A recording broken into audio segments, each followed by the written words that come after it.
नमस्कार।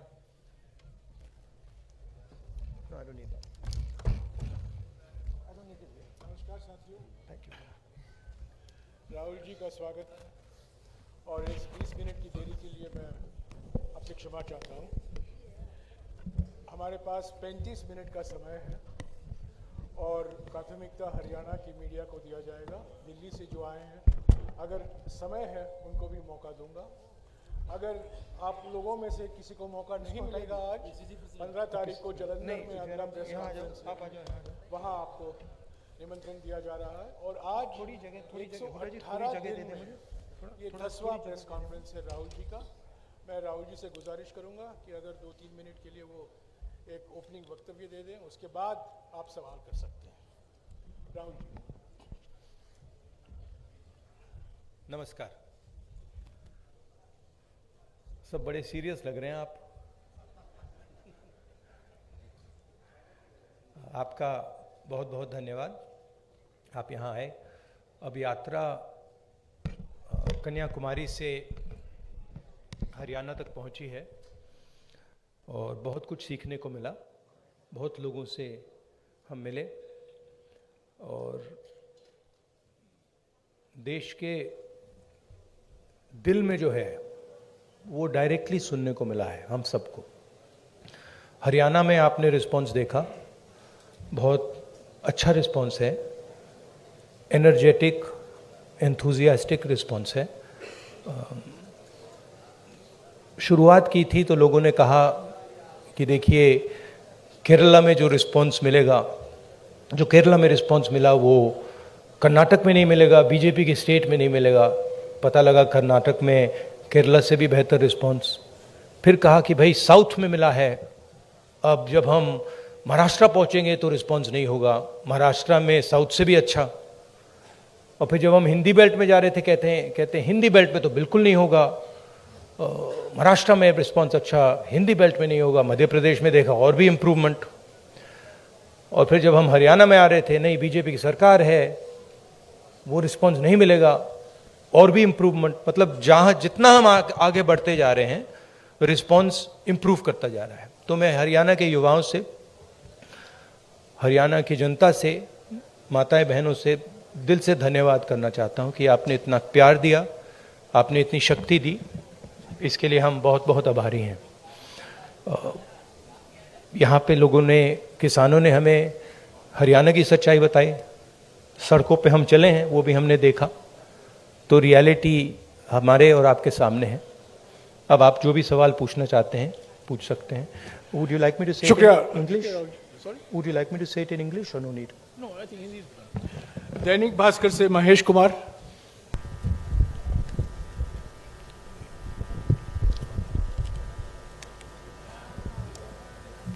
राहुल जी, आपने पानीपत में कहा था मन से। किसमें? मैं महेश कुमार, दैनिक भास्कर से। हाँ, नहीं आपने क्या पानीपत। मैं पूरा हरियाणा ही देखता हूँ। आपने पानीपत में कहा था कि पानीपत तय करता है कि दिल्ली की सरकार किसकी बनेगी, मन से कहा गया था। लेकिन नहीं, मन से कहा गया था। समझ नहीं रैली सुनाई नहीं। आवाज नहीं आ रही मेरी? ओके, भाई थोड़ा माइक को एडजस्ट कर लीजिए। Just put the mic a bit. वो हैंड आप बोलिए प्लीज। आपने पानीपत में कहा, पानीपत में मन से कहा गया था कि पानीपत तय करता है कि दिल्ली में सरकार किसकी होगी। मैंने कहा पानीपत में मन से कहा गया था। और करनाल में यह कहा गया कि यह यात्रा वोटों के लिए नहीं है। तो इसमें एक कहीं ना कहीं कंफ्यूजन है कि ये एक जन आंदोलन है या राजनीतिक यात्रा है। क्योंकि पॉलिटिशियन जिस भी थॉट के साथ कोई भी एक एक्टिविटी करता है, फुल टाइम पॉलिटिशियन, उसका थॉट तभी लागू होगा जब उसके पास सरकार होगी। तो एक चीज तो मैं ये जानना चाह रहा हूं कि इस यात्रा को हम जन आंदोलन और राजनीतिक यात्रा के बीच में कहां स्टैंड खड़ा देखें, कहां पे है ये। और इसके साथ ही ये चीज है कि एक माइलस्टोन है ये यात्रा, आपकी लाइफ टाइम का है।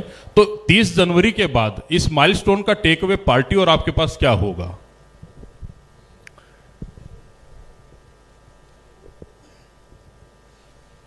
ये जो यात्रा है जो हिंदुस्तान की आवाज़ को दबाया जा रहा है और जो हिंदुस्तान में डर फैलाया जा रहा है, हिंदुस्तान को जो बांटा जा रहा है, एक जात को दूसरी जात से, एक धर्म को दूसरे धर्म से जो लड़ाया जा रहा है, उसके खिलाफ ये यात्रा है। इस यात्रा का एक और लक्ष्य है और वो मेरा पर्सनल लक्ष्य है, और जो हमारे साथ लोग चल रहे हैं वो उनका भी लक्ष्य है। वो है कि हम इस यात्रा को तपस्या जैसे देख रहे हैं। हम अपने देश से प्यार करते हैं, देश की जनता से प्यार करते हैं, किसानों से, गरीब लोगों से प्यार करते हैं और उनके साथ हम चलना चाहते हैं। तो यात्रा का लक्ष्य पर्सनल है। यात्रा का लक्ष्य देश की जनता को देश की सच्ची आवाज़ सुनाने का है। अब देखिए, उससे राजनीतिक फायदा हो, नुकसान हो, उसके बारे में मैं नहीं कह सकता हूं, मगर यात्रा का लक्ष्य अवेयरनेस का है। और जो मेन 3 बातें हैं जो हम सब जगह कहते हैं, भारत जोड़ो,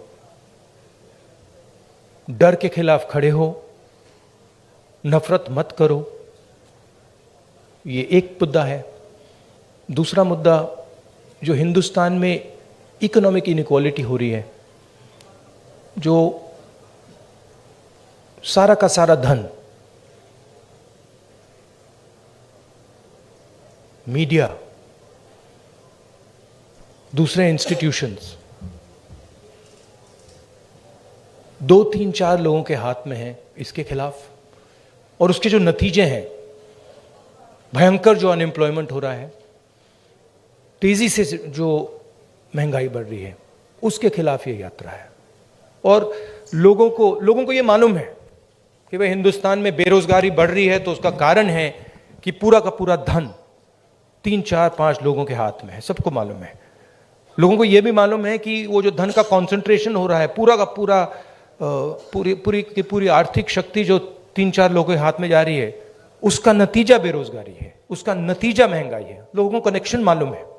तो हम ये बात रखना चाहते हैं और बहुत सक्सेसफुली ये बात यात्रा ने रखी है।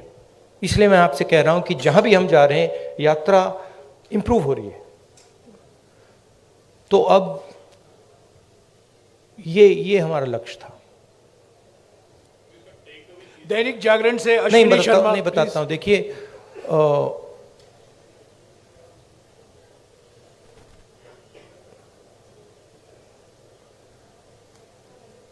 जब अर्जुन मछली की आंख में तीर मार रहा था, तो उसने आपसे कहा, उसने कहा कि आंख में तीर मारने के बाद मैं क्या करूंगा? कहा था क्या? नहीं कहा था ना। उस कहानी का मतलब है, वो गीता में भी है, तुम काम करो, जो होना है होगा, ध्यान काम पे रखो।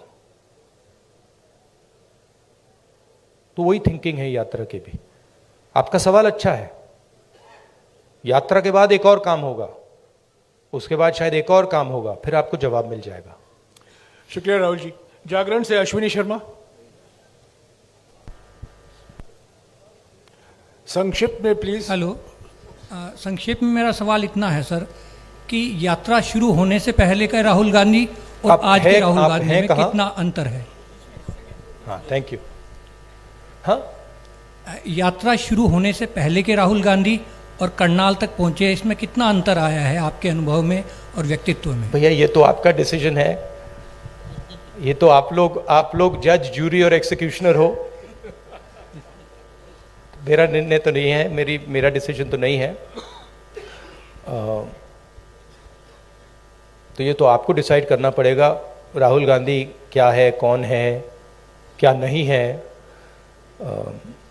क्या बदलाव आया, क्या बदलाव नहीं आया। उसमें थोड़ी सी सच्चाई आप बोल सकें तो अच्छी बात होगी, और नहीं बोल सकें तो वो भी ठीक है। पंजाब केसरी से मनोज राणा।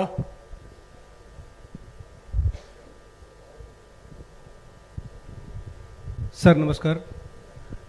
मैं ये जानना चाहता हूँ, पूरी वैसे हरियाणा की जनता भी जानना चाहती है कि आगामी विधानसभा चुनाव में सीएम का चेहरा कौन रहेंगे कांग्रेस की तरफ से, क्योंकि भाजपा का तो उन्होंने क्लियर कर रखा है लगभग। हाँ जी, देखिए मैंने प्रेस कॉन्फ्रेंसेस में 3-4 बार कहा है कि हमारा लक्ष्य यात्रा का है और आप लोग डाइवर्ट करने की कोशिश करते हो। पता नहीं आप यात्रा को दिखाते ही नहीं हो। आपको कहा गया है कि भाई यात्रा को दिखाओ मत। सोशल मीडिया में मतलब बवाल मचा हुआ है, तूफान आया हुआ है, मगर नेशनल मीडिया में कुछ नहीं दिखाया जाता। और फिर आप प्रेस कॉन्फ्रेंस में आते हो, कहते हो भैया चलो एक डिस्ट्रैक्शन मारते हैं, सीएम कौन होगा, पीएम कौन होगा। अगला सवाल आएगा पीएम कौन होगा, देख लेना आएगा, पक्का आएगा कि डिस्ट्रैक्ट करना है भैया, सीएम कौन होगा, पीएम कौन होगा। फिर उसके बाद आएगा सवाल ऑपोजिशन यूनिटी नहीं है, वो भी आएगा। तो आप करिए जो आपको करना है, मुझे भी करना है काम। Thank you.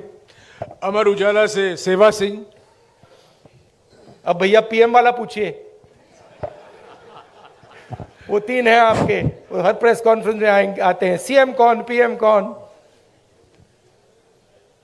अमर उजाला से सेवा सिंह। राहुल जी नमस्कार। कहाँ है? हाँ हाँ जी, सॉरी। शेर यात्रा चल रही है, बहुत चर्चाएं हो रही है, लेकिन कांग्रेस के संगठन की भी उतनी चर्चा हो रही है कि मतलब आगे चुनाव की तैयारियों को देख रहे हैं लोग यात्रा के जोड़ के, तो संगठन की भी इतनी ही चर्चा हो रही है कि संगठन नहीं मतलब बन पा रहा, संगठन नहीं बन पा रहा है। जी सर। तो ये कब तक पॉसिबल होगा? कार्यकर्ता भी इंतजार में रहते हैं सर, मेहनत करने वाले। देखिए सबसे पहले ये कहना कि संगठन नहीं है, ये तो बिल्कुल गलत है। संगठन तो मतलब सड़कों पे आपको दिख रहा है, सब जगह दिख रहा है। खारगे जी प्रेसिडेंट हैं, मैं कांग्रेस पार्टी का प्रेसिडेंट नहीं हूं, तो ये सवाल आपको खारगे जी से पूछना पड़ेगा कि एग्जैक्टली हरियाणा का संगठन में इंप्रूवमेंट कैसे लाई जाएगी। मैं हरियाणा के 3 डिजिटल न्यूज चैनल से सवाल पूछवाऊंगा। लोकवाणी से मनदीप पूनिया। हाँ जी, माइक दीजिएगा इनको जल्दी। सर नमस्कार। नमस्कार सर। सर मैं आपसे सवाल पूछना चाहता हूं कि आप लगातार कह रहे हैं कि डर का माहौल है, नफरत फैल रही है, डर का माहौल है। आपकी सरकार छत्तीसगढ़ में है, वहां पर सोनी सोरी जो कि इंटरनेशनल ह्यूमन राइट एक्टिविस्ट मानी जाती हैं, उनके घर की बिजली काट दी गई है, वो अंधेरे में रह रही हैं। अभी कुछ दिन पहले वहां पर एक 19 साल के आदिवासी लड़के का छत्तीसगढ़ पुलिस एनकाउंटर करती है। तो डर का माहौल भी आपको दिख रहा है। और क्योंकि इस यात्रा से आप कह रहे हैं कि सिविल सोसाइटी, पत्रकार, वकील, जो भी सेक्शन डरा हुआ है, उसके आप दिल की उसकी मन की उसको डर को आप कम करना चाहते हैं। तो सोनी सोरी जो कि इंटरनेशनल एक्टिविस्ट हैं, वो डर में वहाँ अंधेरे में बैठी हुई हैं, तो वहाँ आपकी सरकार है। बाकी अगर आपकी सरकार सेंटर में आ गई तो फिर वही जो छत्तीसगढ़ में रहा, क्या वही होगा?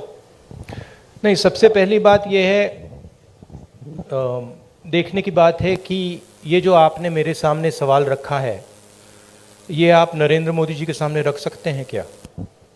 सबसे पहली बात ये है। कहाँ रखे हैं आपने?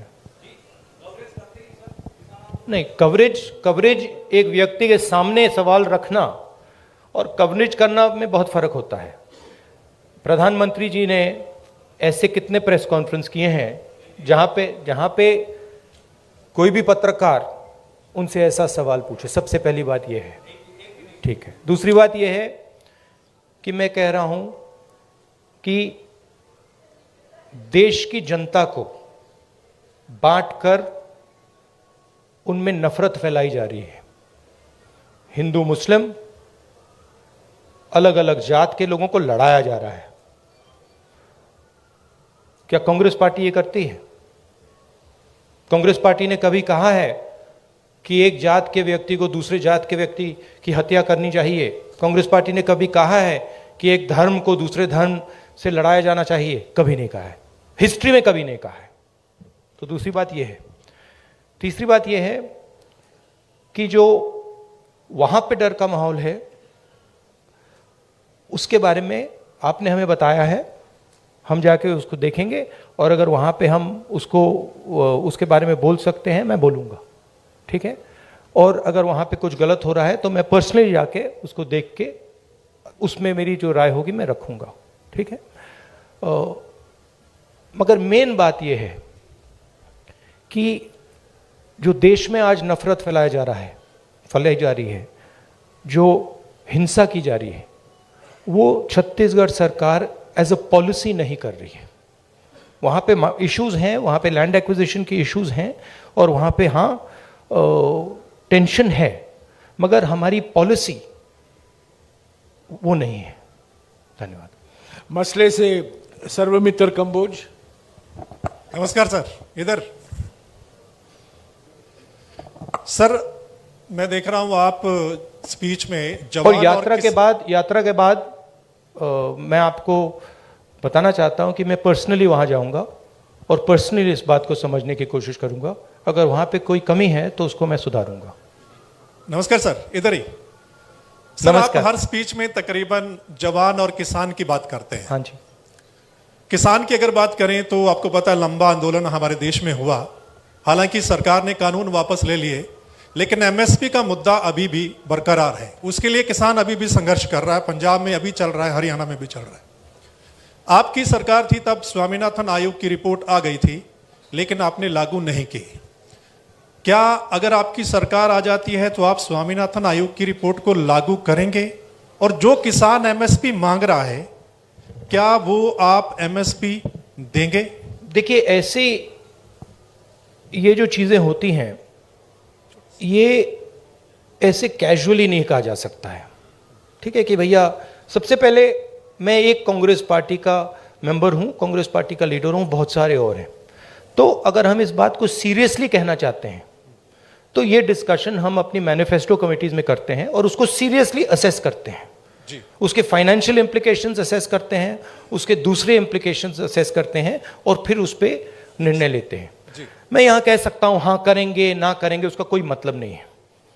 जो हमारे मैनिफेस्टो में आएगा वो हमारा डिसीजन होगा और वो गारंटी करके हम करेंगे।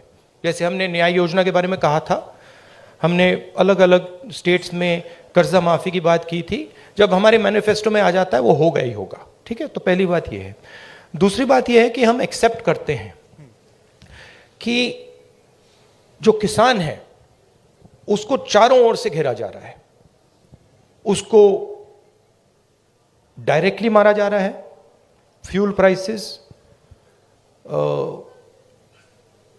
प्राइसेस से लेकर डायरेक्ट डीजल पेट्रोल के प्राइस से डायरेक्ट मारा जा रहा है, उसको इनडायरेक्टली मारा जा रहा है। बीमा का वो पैसा देता है, तूफान आता है, आंधी आती है, उसको पैसा नहीं मिलता। उसको डायरेक्टली खाद की प्राइसेस से मारा जा रहा है। तो हम एक बात एक्सेप्ट करते हैं कि जो हमारे देश की जो रीढ़ की हड्डी है, जो रीढ़ की हड्डी प्रोडक्शन करता है, जो हमें भोजन देता है, उस पर आक्रमण हो रहा है। वो जो 3 किसान की काले कानून थे, वो कानून नहीं थे, वो किसान को मारने के हथियार थे। जैसे डिमोनेटाइजेशन और गलत जीएसटी छोटे व्यापारियों को मारने के हथियार हैं, वो पॉलिसीज नहीं है, ठीक है। तो हम समझते हैं कि उनको प्रोटेक्शन की जरूरत है। और एक और बात, एक्सपोर्ट पॉलिसी भी उनको मारने का, उनसे चोरी करने का एक तरीका है, ठीक है। तो हम जानते हैं कि किसान पर आक्रमण हो रहा है और मैं आपको एक बात की गारंटी दे दूंगा कि कोई भी कांग्रेस पार्टी की सरकार आएगी, वो आक्रमण बंद होगा, किसान की रक्षा होगी, उसकी प्रोटेक्शन होगी। और अगर हम अरबपतियों का लाखों करोड़ रुपए कर्जा माफ कर सकते हैं तो हम किसानों की भी मदद कर सकते हैं। ये मैं आपको गारंटी करके दे सकता हूं। एमएसपी बहुत जरूरी मुद्दा है, उस पर हम चर्चा करेंगे, इंटरनल डिस्कशन करेंगे और उस पर हम निर्णय लेंगे। मगर मैं ऐसे प्रेस कॉन्फ्रेंस में इन चीजों के बारे में फ्लिपेंटली नहीं बोल सकता। मैं सीरियस आदमी हूं। मैं अगर मेरे मुंह से कुछ निकलता है तो क्रेडिबली निकलना चाहिए, सच्चाई निकलना चाहिए। नहीं, सप्लीमेंट्री नहीं, एक सेकंड, जवान की बात करता हूं। बेरोजगारी की बात बहुत ज्यादा, जिस स्टेट में आप बैठे हैं आंकड़ों के हिसाब से टॉप पर, सप्लीमेंट्री प्लीज, टॉप पर। नो नहीं, सप्लीमेंट्री जवान के बारे में मैं आपको बताता जी, हूं। आपके एक सेकंड सर। आप कहते हैं कि कोई इंजीनियरिंग में जा रहा है, कोई मेडिकल करता है, आईएएस करना चाहते हैं, लेकिन जॉब्स नहीं है, यानी कि उनको पता नहीं कितनी जॉब्स हैं। तो आपके पास क्या ऐसा रोड मैप है? हमारे देश में हर साल लाखों ग्रेजुएट निकलते हैं, पोस्ट ग्रेजुएट निकलते हैं, सरकारी और प्राइवेट नौकरी में ऐसा कौन सा रोड मैप होगा कि हम उनको सेट कर पाएं? देखिए, ये देश अपने युवाओं से झूठ बोल रहा है, ठीक है? झूठ क्या है? मैं अब 3000 किलोमीटर चला हूं, युवाओं से मैं पूछता हूं, बच्चों से पूछता हूं क्या करना चाहते हो, 5 जवाब मिलते हैं: engineer, doctor, lawyer, army, administration, ठीक है? और सारे के सारे, मतलब हजारों बच्चों ने मुझे ये 5 जवाब दिए हैं। रियलिटी ये है कि इनमें से 10% को, 15% को, ज्यादा से ज्यादा 10% भी मुश्किल है, 10% को इंजीनियर, डॉक्टर, लॉयर ये जॉब्स मिल जाएंगे, बाकी को नहीं मिलेंगे। तो इन सब के सपने टूटेंगे। मेरे पास एक बच्ची आई, कहती है मैं आईएएस में जाना चाहती हूं। मैंने कहा ठीक है बेटा, आईएएस में हर साल कितने लोग जाते हैं? मुझे कहती है 5 लाख लोग जाते हैं। मैंने उससे कहा नहीं बेटा, 5 लाख लोग नहीं जाते हैं, 150 लोग जाते हैं। रोने लग गई। तो ये देश अपने बच्चों से, अपने भविष्य से झूठ बोल रहा है और ये इनका दिल तोड़ेगा। हर रोज इनका दिल टूटता है, इनके सपने टूटते हैं। क्यों टूटते हैं? क्योंकि जो लोग इस देश को रोजगार दे सकते हैं, उनकी हम मदद नहीं करते हैं, उनकी हम प्रोटेक्शन नहीं करते हैं, उनके स्ट्रक्चर के बारे में हम नहीं सोचते। रोजगार कहां से आएगा? रोजगार अगर आप सेकंड ग्रीन रेवोल्यूशन करोगे, एग्रीकल्चर को ट्रांसफॉर्म करोगे, फूड प्रोसेसिंग फैक्ट्रीज के जाल बिछाओगे, रोजगार वहां से आएगा। करोड़ों लोगों को रोजगार मिल सकता है और रिस्पेक्टेबल रोजगार मिल सकता है। दूसरी बात, जो स्मॉल और मीडियम इंडस्ट्रीज को डिस्ट्रॉय किया गया है, और कोई शब्द ही नहीं है, डिस्ट्रॉय किया गया है। जीएसटी, डिमोनेटाइजेशन और कोविड के समय जो किया, वो दूसरे लोग हैं जो रोजगार दे सकते हैं, करोड़ों लोगों को रोजगार दे सकते हैं। मैं आपसे सवाल पूछना चाहता हूं, आप मुझे वो नाम बता दीजिए जो छोटी कंपनी चलाता हो, स्मॉल और मीडियम साइज इंडस्ट्री चलाता हो, जो आज लाखों करोड़ का मालिक हो गया है। नाम बता दो मुझे। आप ये होंडा गाड़ी चलाते हैं, इसका मालिक मैकेनिक था। ये टोयोटा गाड़ी चलाते हैं, इसका मालिक मैकेनिक था। आप मुझे मैकेनिक का नाम दे दो जो इस देश में बड़ा उद्योगपति बन गया है, बताओ। नहीं है। तो जो रोजगार दे सकते हैं, जो सपने पूरे कर सकते हैं, उनको उनकी हत्या हो रही है। तो रोड मैप क्या है? रोड मैप यह है कि जो स्मॉल और मीडियम इंडस्ट्री की बेस है हिंदुस्तान की, उसको प्रोटेक्ट करा जाए, उनको फाइनेंस दिया जाए, और ये जो छोटे छोटे बिजनेसेस हैं, इनको टेक्नोलॉजी के साथ ट्रांसफॉर्म करके इनमें से 5-10% को बड़े बिजनेसेस बना जाए। ये दूसरा रोड मैप है। तीसरा रोड मैप है कि हमारा जो शिक्षा का सिस्टम है, ये सिर्फ 5 चीजें सिखाने की कोशिश कर रहा है, मतलब 5 रास्ते दिखा रहा है। इस देश में लाखों रास्ते हैं। जिस दिन ये देश स्किल्स की रिस्पेक्ट करना शुरू कर जाए, उस दिन ये देश सच्चा सुपर पावर बन जाएगा। उस दिन तक ये सब खोखला है। इस देश में स्किल्स जो होती हैं, चाहे वो बढ़ई की हो, चाहे वो मैकेनिक की हो, किसी की भी हो, चाहे वो किसान की हो, उसकी कोई इज्जत नहीं करता है, उसका मजाक उड़ाते हैं, देखो ये क्या कर रहा है। जिस दिन वो हो जाएगा, उस दिन ये देश चाइना का मुकाबला कर जाएगा, और यहां पे made in India, made in India, made in India सब जगह दिखना शुरू हो जाएगा। वो रोड मैप है। धन्यवाद। शुक्रिया राहुल जी। हमारे पास सिर्फ 10-12 मिनट है। सवाल संक्षिप्त में कीजिएगा और फिर से गुजारिश करूंगा सप्लीमेंट्री मत पूछिएगा प्लीज। ये रैपिड फायर होना है, कई लोग को मौका देना चाहता हूं मैं। सत्य खबर से सत्य सिंह। सर नमस्ते सर। पिछले काफ़ी समय से हम लोग देख रहे हैं कि जो कांग्रेस पहले डिफेंस मोड में रहती थी अब अटैकिंग मोड में है। हर जगह पे जवाब दिया जा रहा है, आपकी टीम ये अच्छा काम कर रही है। पर मैं हरियाणा के संदर्भ में आपसे एक सवाल करना चाहता हूं और वो सेंटर से ही सवाल रहता है। अभी पीछे राज्यसभा का चुनाव था, अजय माकन जी ने चुनाव लड़ा था। उस समय में एक क्रॉस वोटिंग हुई थी, कांग्रेस के पास वोट पूरे थे, उसके बावजूद कांग्रेस अपना राज्यसभा का सदस्य नहीं भेज पाई थी। उस पर ना आज तक कोई जांच की बात आई है और ना अभी तक उस पर कोई कार्रवाई जैसी बात है। सर आपसे मैं ये जानना चाहता हूँ क्या इस प्रकार के मुद्दों पर भी, जिस प्रकार से देखिए सोशल मीडिया की बात करें, सोशल फेस बनाने की बात करें, कांग्रेस का जबरदस्त फेस होता जा रहा है, क्या ऐसे मुद्दों पर भी पार्टी में चर्चा होती है? Distraction attempt number 2। देखिए ये ऑर्गेनाइजेशनल मामला है, यहां पे पीसीसी प्रेसिडेंट बैठे हैं, खारगे जी प्रेसिडेंट हैं, ये आप उनसे पूछिए, इनसे पूछिए। मेरा लक्ष्य क्लियर है, जो देश की आवाज है उसको सामने लाने का। अच्छा अटेम्प्ट था, मैं कहूं कि उससे अच्छा था, ज्यादा सोफिस्टिकेटेड था, मगर मैं डिस्ट्रैक्ट नहीं होऊंगा। Thank you. शुक्रिया राहुल जी। टोटल टीवी से प्रदीप। नमस्कार राहुल जी, धन्यवाद। नहीं, एक और बात जो आपने कहा, नहीं एक बात आपने कही जो जिसका मैं जवाब देना चाहता हूं। आप बैठ सकते हैं, ये कांग्रेस का प्रेस कॉन्फ्रेंस है, बीजेपी का नहीं है, आरएसएस का नहीं है। राहुल जी समय की पाबंदी भी है। नहीं, मगर मैंने पहले कहा किसी प्रेस कॉन्फ्रेंस में, और आपने मुझे पूछा कि राहुल गांधी में कोई बदलाव आया। एक बात मुझे बहुत गहराई से समझ आ गई है कि ये जो लड़ाई है ये एक्चुअली राजनीतिक लड़ाई नहीं है। सुपरफिशियली ये राजनीतिक लड़ाई है। जब हम बीएसपी से लड़ते हैं या टीआरएस से हमारा चुनाव होता है तो वो राजनीतिक लड़ाई होती है।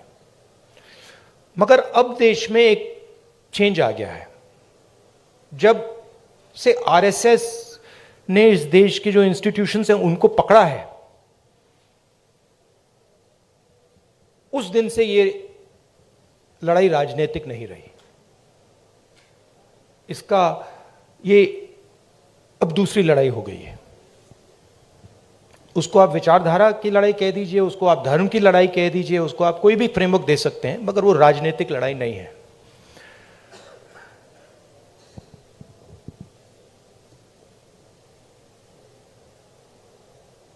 कांग्रेस पार्टी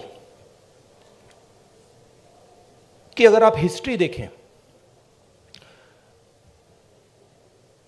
जो आपने कहा कार्यकर्ता में जोश आ गया है, ये तपस्या का संगठन है। इसको अगर आप तपस्या में लगाते हैं तो इसकी एनर्जी बढ़ती है। बीजेपी पूजा का संगठन है,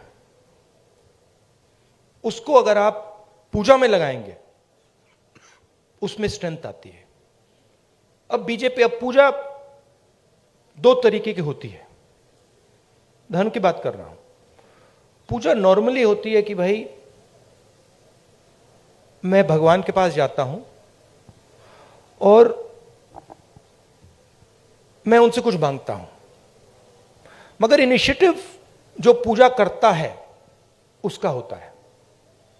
ठीक है, आरएसएस की पूजा अलग है। आरएसएस चाहता है कि फोर्सिबली उनकी पूजा हो। मोदी जी चाहते हैं, इसलिए वो आपसे नहीं मिलते हैं, कि फोर्सिबली उनकी पूजा हो और देश में सब लोग उनकी पूजा करें। उसका रिस्पॉन्स एक ही हो सकता है, उसका रिस्पॉन्स तपस्या ही हो सकता है और कोई रिस्पॉन्स नहीं हो सकता है। और इसीलिए ये जो यात्रा है ये बहुत सक्सेसफुल है, क्योंकि इसमें सिर्फ कांग्रेस पार्टी तपस्या नहीं कर रही है, सिर्फ एक व्यक्ति तपस्या नहीं कर रहा है, इसमें लाखों लोग तपस्या कर रहे हैं। और इस यात्रा का मैसेज यही है कि जो मैंने अभी आपको बोला, जो आपने रोड मैप की बात पूछी, कि इस देश में तपस्या की रिस्पेक्ट होनी चाहिए, स्किल्स की रिस्पेक्ट होनी चाहिए, काम की रिस्पेक्ट होनी चाहिए। कांग्रेस पार्टी ये कहती है, हिस्टोरिकली ये कहा है, और बीजेपी कहती है, आरएसएस कहती है कि नहीं भैया, तपस्या की कोई रिस्पेक्ट नहीं होनी चाहिए, जो हमारी पूजा करेगा उसकी रिस्पेक्ट होगी। अब आप इस फ्रेमवर्क से नोटबंदी को देखिए, क्या नोटबंदी ने हिंदुस्तान के गरीब की तपस्या की रिस्पेक्ट की? बिल्कुल नहीं। वो तपस्या पर आक्रमण था। उसका मैसेज था किसान से, छोटे मजदूर से, छोटे व्यापारी से, भैया तू जितनी तपस्या करनी है तू कर ले, कुछ फर्क नहीं पड़ेगा, जला देंगे। और बीजेपी आरएसएस इस देश को फोर्स्ड पूजा की ओर ले जा रही है, धन का प्रयोग करके, इंस्टीट्यूशंस को कैप्चर करके, लोगों को डरा के, आप लोगों को डरा के। वो आपसे कह रहे हैं भैया तपस्या मत करो, आपसे कह रहे हैं आपकी जो तपस्या है, जो सच्चाई मतलब आपको अपने टेलीविजन स्क्रीन पे डालनी है, वो मत करो, मार देंगे, हमारी पूजा करो। इसीलिए प्रधानमंत्री जी आपके सामने नहीं आ सकते, क्योंकि उसमें आपकी तपस्या की झलक दिख जाएगी, कहीं ना कहीं से कोई सवाल पूछ जाएगा।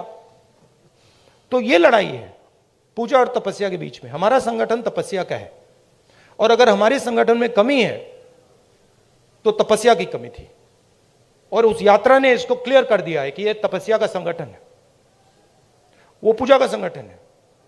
उनका वो काम है, हमारा ये काम है। राहुल जी नमस्कार। शुक्रिया राहुल जी। टोटल टीवी से प्रदीप। राहुल जी नमस्कार, मैं प्रदीप। और ये जो आपने शिव जी की फोटो देखी होगी, ये आपने देखा है, ये सिंबल देखा है आपने, शिव जी की फोटो में देखा है, इसका मतलब क्या है?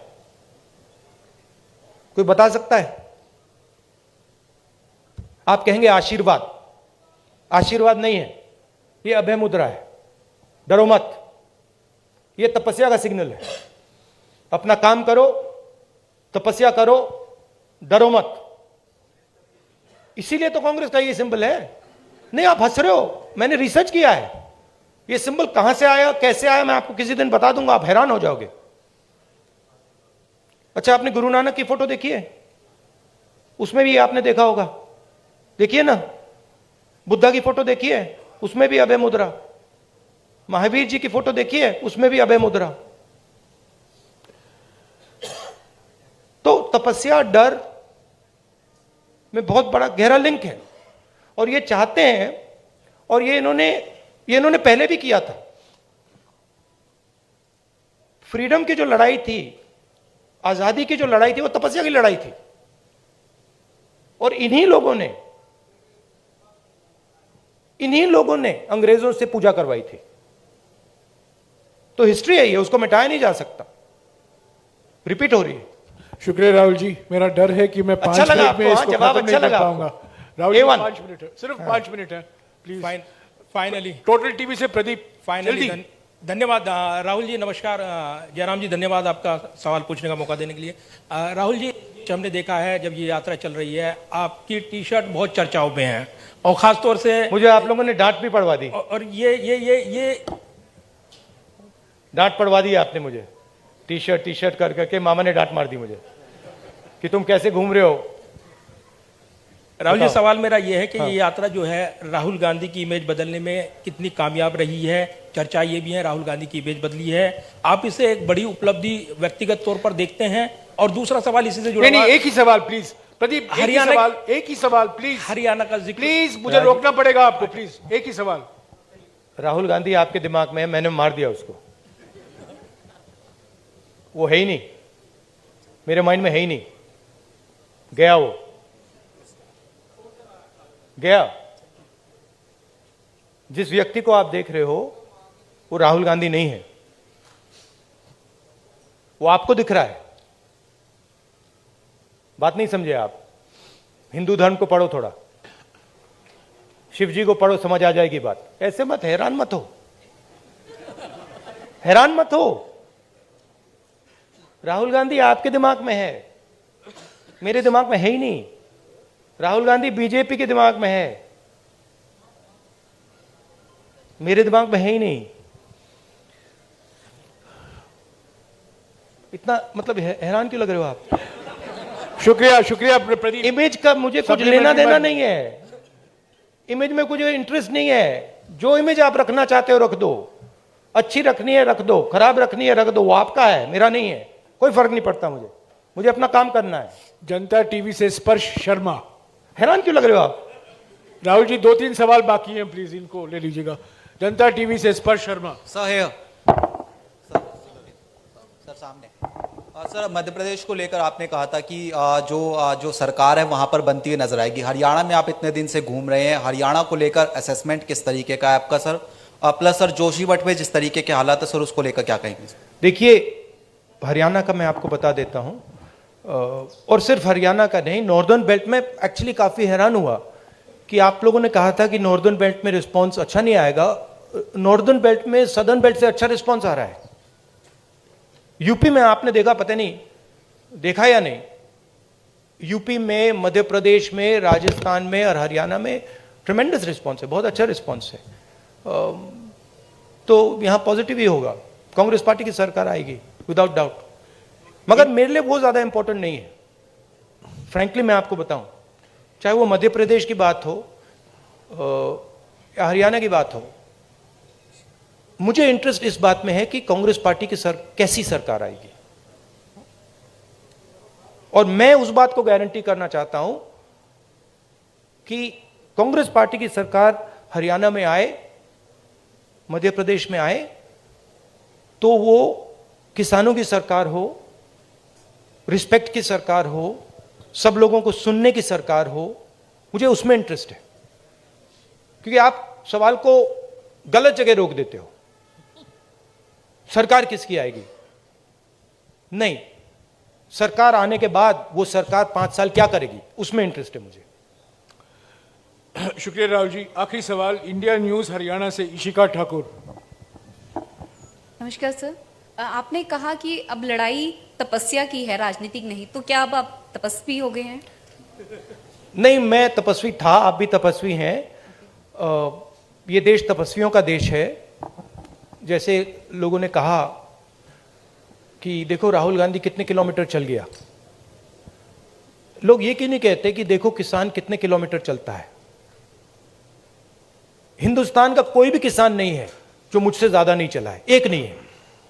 हिंदुस्तान का ऐसा आप एक मजदूर नहीं मिलेगा आपको जो मुझसे कम चला है। हम ये क्यों नहीं कहते देखो देखो मजदूर कितने किलोमीटर चला है? क्योंकि हम तपस्या की रिस्पेक्ट नहीं करते हैं, मैं करता हूं। तो ये चेंज लाना है, और ये देश तपस्वियों का है, ये देश पुजारियों का नहीं है। रियलिटी इस देश की ये है।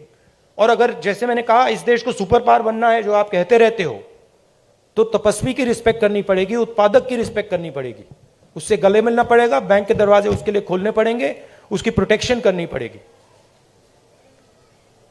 शुक्रिया राहुल जी, शुक्रिया। नहीं madam, please sit down, please sit down, please sit down. शुक्रिया राहुल जी, प्लीज नहीं, अभी वक्त खत्म हो चुका है, please sit down. Rahul ji please don't answer, please. I won't say. तो प्लीज नहीं, समय हो चुका है, राहुल जी को जाना है, और भी मीटिंग है, कई लोग आने वाले हैं मिलने, और पद यात्रा शुरू होने वाला है। प्लीज जो 5-6 लोग रह गए हैं, 15 तारीख को जलंधर में आइए, आपको मौका मिलेगा। मैं Rahul ji thank you very much. देता हूँ। अभी एक फोटो लिया जाएगा आपके साथ। राहुल जी बैठ जाइए, राहुल जी यहाँ फोटो लेंगे आपसे। आप एनडीटीवी के हो? आप एनडीटीवी के हो? चेक कर रहा हूँ।